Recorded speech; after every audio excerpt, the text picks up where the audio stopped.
Good morning. Make your way over to Psalm 14 this morning.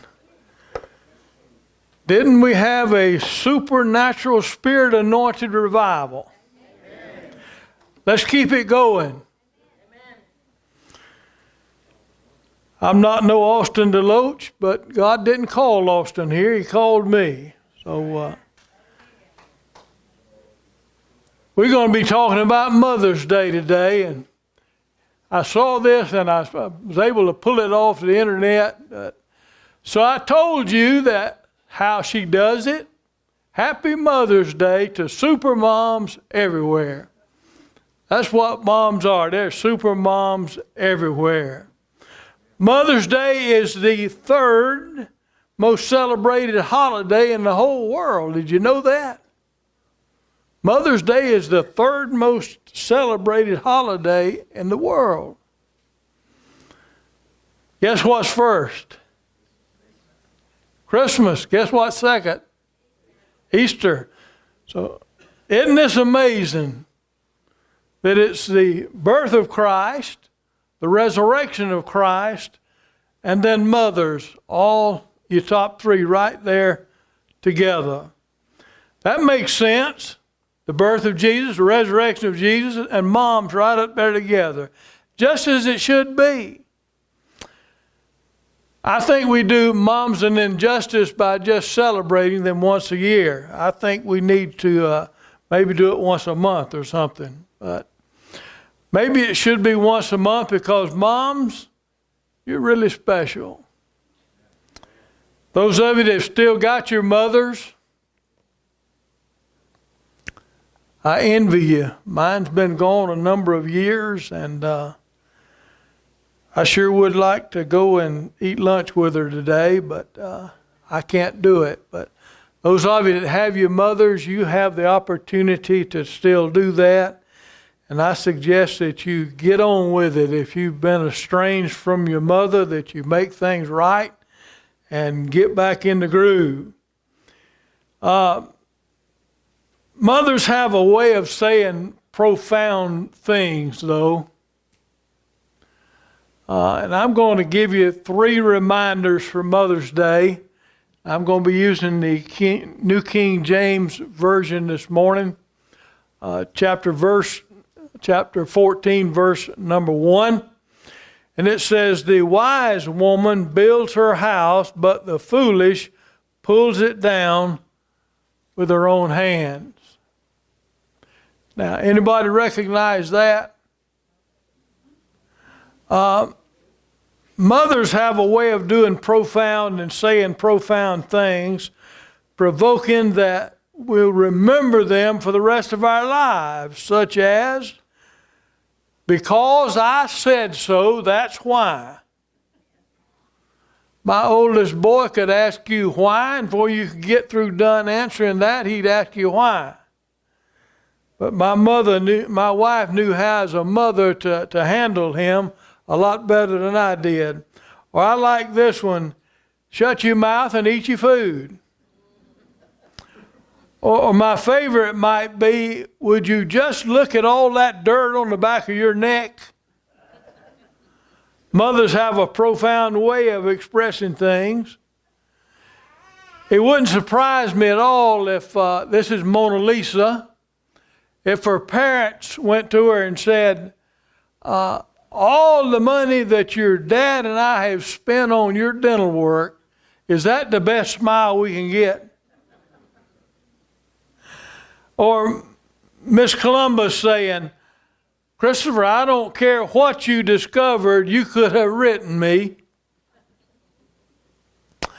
Or Miss Humpty Dumpty, "Far be it from me to say that I told you so, but didn't I tell you 1,000 times, don't play on that wall, Humpty?"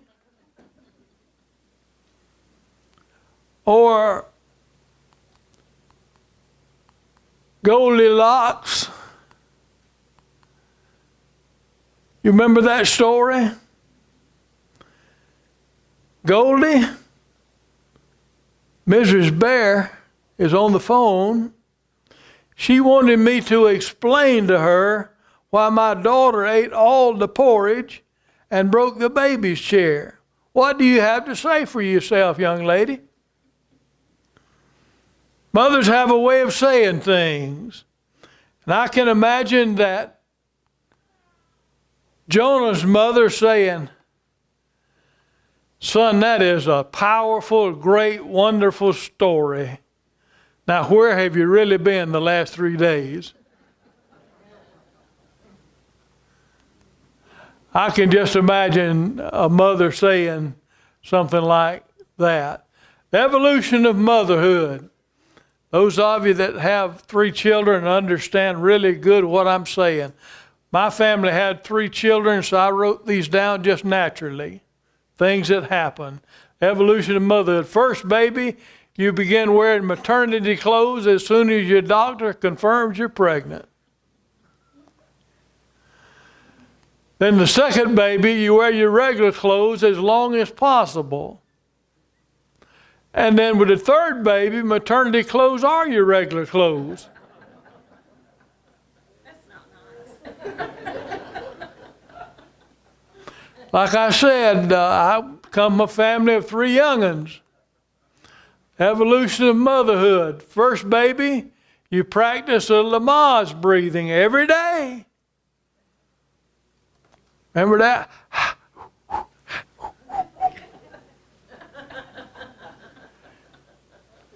Casey grabbed me in the delivery room, pulled me up right to her face.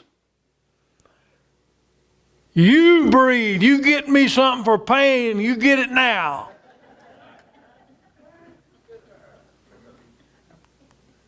The second baby, you don't practice much Lamaze because you remember that it didn't really help last time. So what do? Third baby, you ask for an epidural in the 8th month. I know this is going to hurt, so let's go ahead a month out and get started on some pain meds here. Evolution of motherhood. First baby, at the sign of distress, the slightest whimper, you rush in and pick up that baby. Can I get a witness? The second baby, you pick up the second baby if you think he's crying loud enough to wake up your other young'un. Then you got 2 to deal with. And the third baby, you just teach the older one how to rewind the newborn mechanical swing. Now that's the best thing since sliced light bread. We had one of those, and that thing would click, click, click, click, click, click, click. And when it done the last click, you had to wind it up, and it'd go, and the young'un would go, but you wind it as hard as you can till it's about to break the spring. Then you start him a-going again. And you say, boy, I wish that thing had last longer. I know they've got newer ones now, but with batteries and electricity and all kinds of things. Back then we had a wind-up. Scared the young and slammed to death. No wonder they grew up something wrong with them. Evolution of motherhood. First baby, you spend most of every day just gazing at that little miracle. That's what I did in the hospital. Casey was in the room and the baby was down in the nursery. You know, I'd go down and look. That was mine right there. When Casey's uncle came up, he was our next door neighbor. He looked at him and said, "What's wrong with him?" I said, "What you mean, what's wrong with him? That's the prettiest baby ever been born." He said, "He looks like a cone head." And I said, "If you'll go outside, I'll cone your head." Second baby, you spend a good bit of time watching every day to make sure older child isn't poking or squeezing the newborn. And then the third baby, you spend at least a little time every day hiding from them.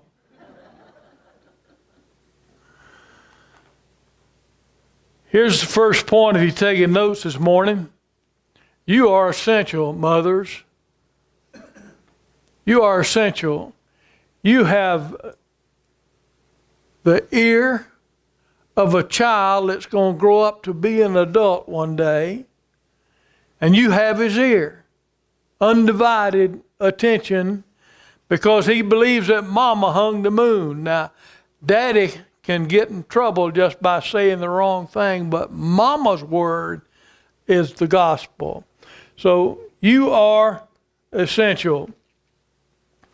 What's a mom worth in dollars and cents that stays home? It'd just really just blow your mind to know what the numbers are. You can look it up on a website called salary.com. But a stay-at-home mom, they say, should earn about $115,000. That's what we ought to be paying her. The working mom earns about $63,000 a year, national average. So it's amazing, isn't it? If she works and keeps the children at home also, means 115 plus 63,000, somewhere around $200,000 moms are worth to take care of the babies. It's amazing. If moms ever form a union, fellas, we are done. If they ever form a union, the rest of the world will be in serious trouble. If they ever all band together at one time and form a union, I'm going to tell you the world is going to see something like it's never seen before, because they will rule the world. It would be nice if moms could be paid what they're worth. But it don't always work out that way. Our perspective is distorted. In our culture, people earn huge amounts of money for being able to throw a ball, or singing, or sometimes just being pretty. The craziness of our culture has gotten off track somewhere. Corporately, we celebrate your contribution, mothers, once a year, but I want you to remember that every day of your life, that what you do matters. Every day of your life, what you do matters. Every day of your life, you're forming that child into being an adult one day, and they're going to look at their spouse. They're going to look at their spouse the way you looked at your husband, if it's happens to be you have boys like we did.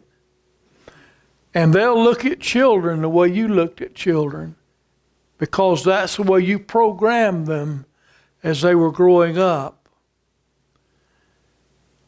But you know it? Our Father in heaven knows it. You're important. Mothers, you're important. More than important, you're essential. The people in your life need you more than you realize it. Boy, when somebody gets hurt, they ain't nothing better than crawling up in mama's lap. When a child gets hurt, I can tell you what even my grandchildren do. They come in the house and they holler, "Where's Granny?" "Well, I'm right here." "Where's Granny?" And if I don't answer them right quick, they start going from room to room. And the dogs get behind them and they have a caravan till they find her. Because they're not interested in what Granddaddy's got to say. They want to talk to Granny. You see, the book of Proverbs says in, I'm going to skip past it, chapter 29, verse 15, "The rod and rebuke give wisdom, but a child left to himself brings shame on his mother." My wife stopped right in the middle of mall traffic one day when mine was about 7 or 8 years old. Bent both of them over the trunk, took her shoe off, and whipped both of them. oncoming traffic, and them looking at her. We gonna call defects. And she said, go ahead. Without your correction, without your discipline, without your guidance, without your training, without your comfort, without your love, without your nurturing, your kids don't stand a chance. You're that important to them. For the non-mothers that are here today, I want you to hear this. Think about the role that you play in the lives of others, because this principle applies to you too. You know, I've got some friends that don't have children that have been almost like mothers to me. My sister's always been almost like a mother to me. I told somebody this last week, but when I was in a hospital in 17 and I got a little out of hand, I'd always told my wife, I said, now if you ever get a situation you can't handle me, you call my sister. I didn't really mean it, and I didn't think she'd do it. But one day she said, big boy, I'm going to call you sister. I can still remember it like it was yesterday. My sister come in and throwed her pocketbook one way, and she sailed up in the middle of that hospital bed and popped me right side the head. Now, what's your trouble? I didn't have no more after that. I know, no problem here. I'm doing good. How about yourself? I was just trying to keep from hitting me again. Because she was rough, is rough, and all the way through school. I've told you this before, but she'd tell them boys, now you better leave him alone. And the boys would say, that's Lynn's brother, now you better not bother him. She'll beat you up, I'm telling you now. You're taking your life in your hands if you mess with him. Non-moms, think how this applies to you. Non-moms, think about how it applies to you. If you were to put $1 investment that you made in other children's life, it would be valuable as well. So here's my Mother's Day challenge to you. Do something as soon as possible for your mother. If your mother's still alive, do something for her as soon as possible, or in honor of your mother as a thank you offering to God for the essential role she played in your life. My mama's dead and gone, and I wish I had the chance to go back and just tell her thank you, because I know now what she went through. I know now how hard it was for her to be a working mother and raise 3 children, and one of us always had somebody else extra at the dinner table at night. And she never complained. When we got home from school, there was always a plate of divinity candy or a chocolate cake or a pound cake or an egg custard pie or something sitting on the counter waiting on us to have a snack. And I don't know how she did it. I know you're talking 10 years ago, but she'd take $20 and buy groceries. I don't know how she did it. So do something as soon as possible for your mother, because tomorrow might just be too late. Here's the second point if you're taking notes. You are influential. I thought long and hard about sticking this in there, and what would I say about mothers be influential? You remember Jesus' first miracle? He turned the water into wine, and Jesus' earthly mother went to him and said, how about help him out? And Jesus says, my time has not yet come. And Mary says, oh yeah, Mama just started it. And she looked at the servants and said, do whatever he tells you. So Jesus said, fill those pots with water over there. and he turned the water into wine. The very first miracle, Jesus turns water into wine at the asking of his mother. Now, I don't believe anybody else had asked him, he'd have done it. But the love that he had and respect that he had for his earthly mother, he turned the water into wine. That's how mothers are influential. Nobody else could have said anything that would probably made any difference. John chapter 2, verse 11. I stuck this in there. It says, this beginning of signs Jesus did at Cana, that's what it was. It was a wedding feast. And when they run out of wine, it was embarrassing to the family. So Mary steps up and says, Jesus, can you help them out? Jesus did in Cana of Galilee and manifested his glory, and his disciples did what? They saw the first miracle for the first time in their life with the Messiah. Jesus' own disciples sitting there says, and now we believe because we have seen the Master do a miracle.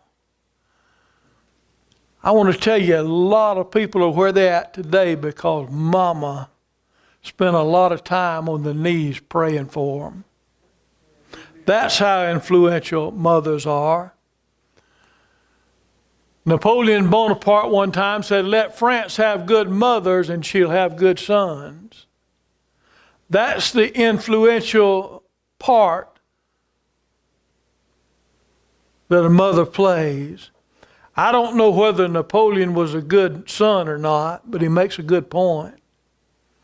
A mother's influence shapes future lives. The book of Proverbs again, the wise woman builds her house. The foolish pulls it down with her own hands. I've heard of many a pastor say, a wife can make you or break you.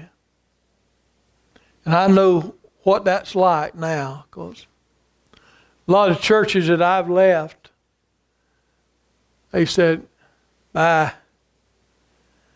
leave her though. We want her to stay. So I know what they're talking about now. So here's Mother's Day number 2. Make it a point to say thanks to your mother this week for her influence in your life. And make it a point to put it into practice, something she influenced you to do. So many a man had missed a pastor that if his mother hadn't have said, you know God's calling you. I can't call you, but you know God's calling you. Many a pastor today standing in the pulpit because of the love and prayers and encouragement of his very own mother. Now I looked this up. Y'all don't feel hard at me about saying this now. But the word mother is the tattoo of choice for convicted felons. More tattoos of the word mother or a picture of the mother is put on felons than any other tattoo. So you may not think children are listening, but down here, a lot of times on Sunday morning, they might be playing around, but they're listening. In Sunday school, they might be doodling, but they're listening. And I want to tell you, our children are getting impacted here by this and by what Miss Elizabeth is doing in the back.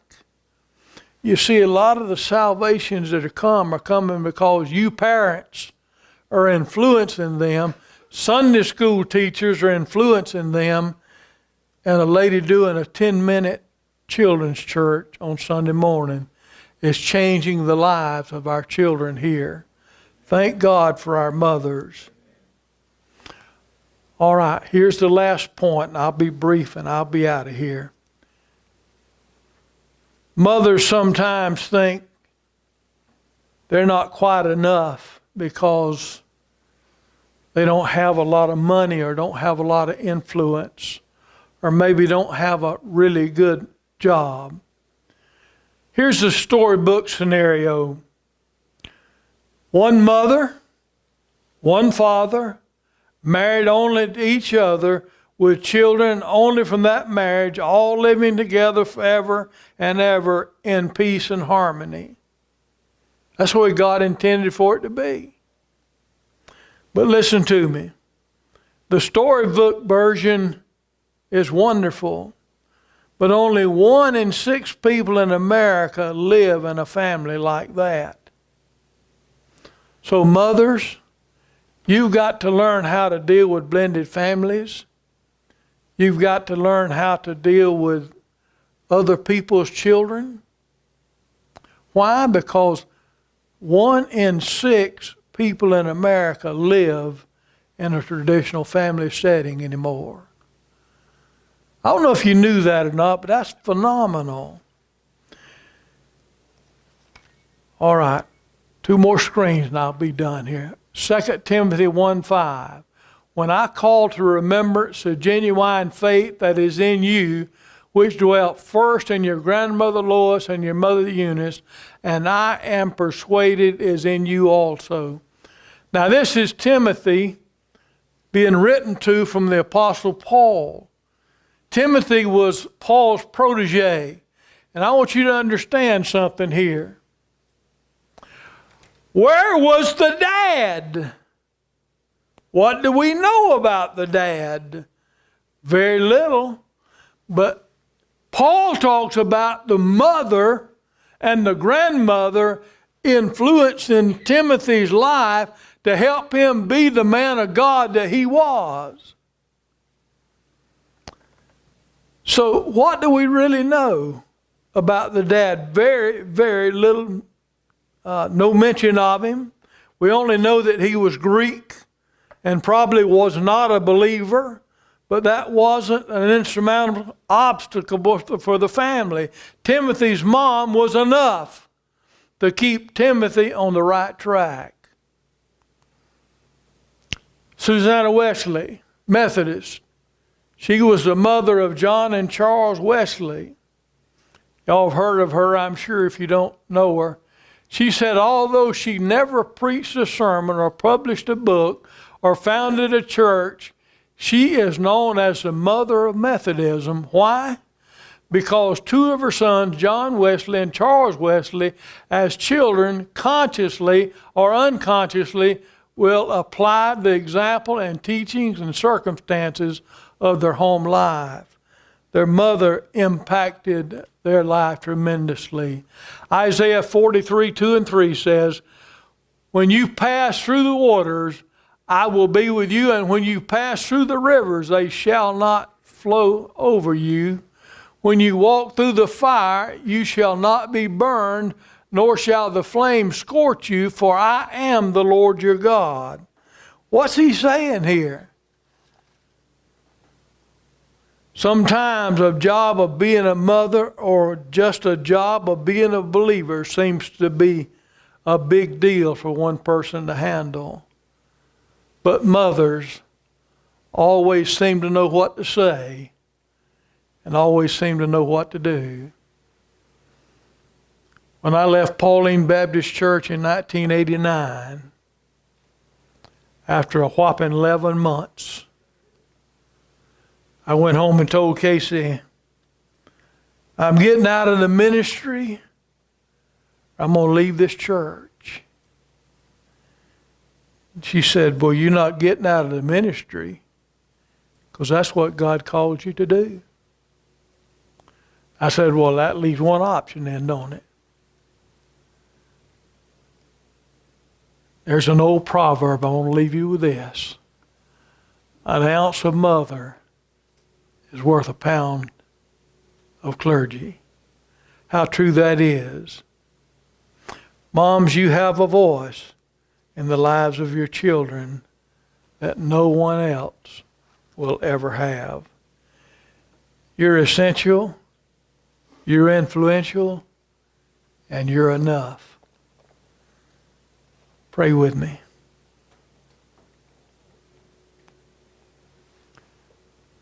Dear Heavenly Father, what a great and glorious revival that's taken place here this week. Some were here and some weren't unable to be here. Lord, I understand that. The ones of us that were here, I pray will carry those messages of that blood-stained banner of the Lord Jesus Christ on with us and realize that the best is yet to come.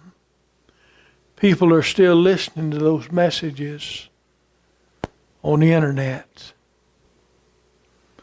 But God, we're here. I'm here. Lord, send me.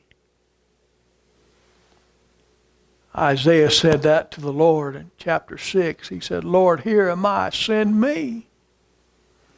So Lord, send me wherever you need me to go, wherever you need me to be, that revival can continue on to bring honor and glory to Jesus. God, those that are here this morning that maybe need to do what some folks did Monday night. Just get right with some folks. God, that'll stifle a church to death.